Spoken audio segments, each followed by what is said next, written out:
Okay, so you want to buy a Formula One team. There are only 10 of these in the entire world, and that number is never going up.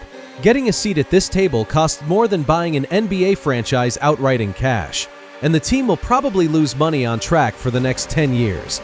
And yet, Williams hasn't won a race since 2012, usually finishes near the back of the grid, and in 5 years, its value went up 12 times. Here's the strange part. The team that wins everything and the team that wins nothing can both make their owners rich, just not for the same reasons. Here's what you're actually buying. Cheapish. Buy into an existing struggling team.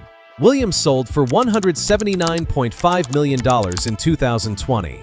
Or go back further. In 2004, Ford handed Red Bull the entire Jaguar racing team for $1 literal dollar, on the condition that Red Bull spend $400 million on it over the next 3 seasons. Mid. Buy a controlling stake in a midfield outfit today. Williams alone is now valued at $2.14 billion. McLaren around $4.73 billion. Ferrari $6.4 billion. Even Alpine, Renault's team, which has underperformed and changed names repeatedly, has reportedly drawn outside investment interest at valuations north of $1 billion. Expensive. Build a brand new team from scratch. Cadillac's entry for 2026 cost $450 million for the license alone, plus a $500 million anti-dilution fee split among the other 10 teams, just for the privilege of diluting their grid slots. And none of that buys you a single race car yet. Add the factory and the staff, anywhere from 300 people at a small team to over 1,200 at Mercedes or Red Bull. And Cadillac is close to $1 billion in before it ever turns a competitive lap.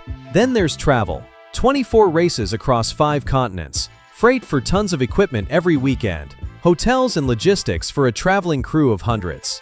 None of that shows up in the headline numbers, but it's real money every 2 weeks. The grid is permanently capped at 10 teams.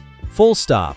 No amount of money buys an 11th seat unless the FIA opens the door and the other 10 get paid off first. That $500 million anti-dilution fee isn't arbitrary either. It exists because the last wave of new entries, HRT, Caterham, Marussia, all around 2010, collapsed within a few years, and the existing teams decided the next newcomer should pay up front for that risk. Once you're in, the FIA cost cap for 2026 is $215 million, up from $135 million when it started in 2021. But that number doesn't even cover the engine. Power units have their own separate cost cap, $95 million through 2025, rising to $130 million from 2026, paid on top of the chassis budget. And the main cap only covers spending tied directly to the car's performance. Driver salaries, marketing, legal, HR, and the 3 highest paid executives are all outside it. The Concorde Agreement, the contract behind the entire sport, locks in the revenue split through the early 2030s, whether your team finishes first or last.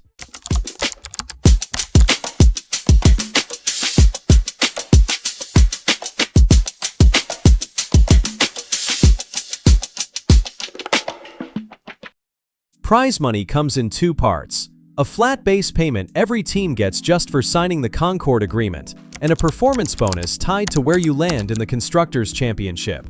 In 2025, the total pool was around $1.05 billion. The champion gets roughly 14% of it.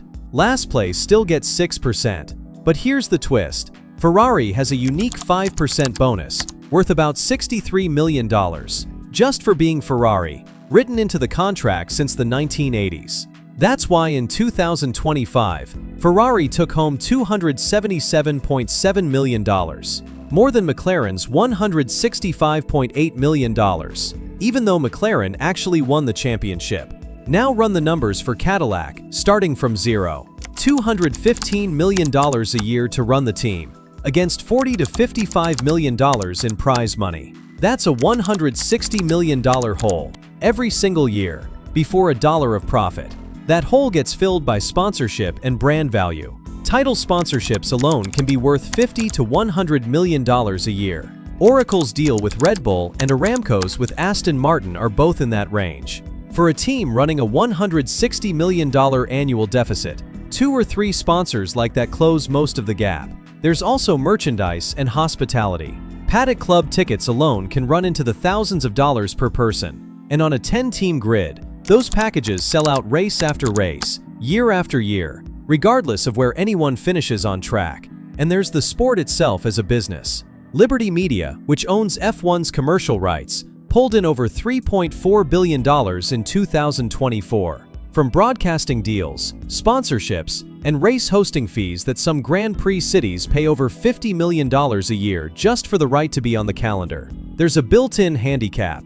Teams that finish lower in the standings get more wind tunnel hours and more simulation time the following season, supposedly to close the gap. But here's the thing. In practice, it just moves the gap around. The team at the back still has less money, less infrastructure, fewer good engineers. The one lever that actually works sits outside the cost cap entirely: the driver. Lewis Hamilton and Max Verstappen reportedly earn $50 million or more a year. Money a billionaire owner can spend freely because it's not part of the $215 million. There's also the Junior Academy. Most top teams run driver development programs costing millions a year, betting on teenagers years before they're race ready, on the chance one of them becomes the next Verstappen. Then there's the engine question. Teams that build their own power unit, Ferrari, Mercedes, Red Bull, control their own $130 million budget. Teams that buy an engine from a rival pay a supply fee on top of everything else and get whatever performance is left over.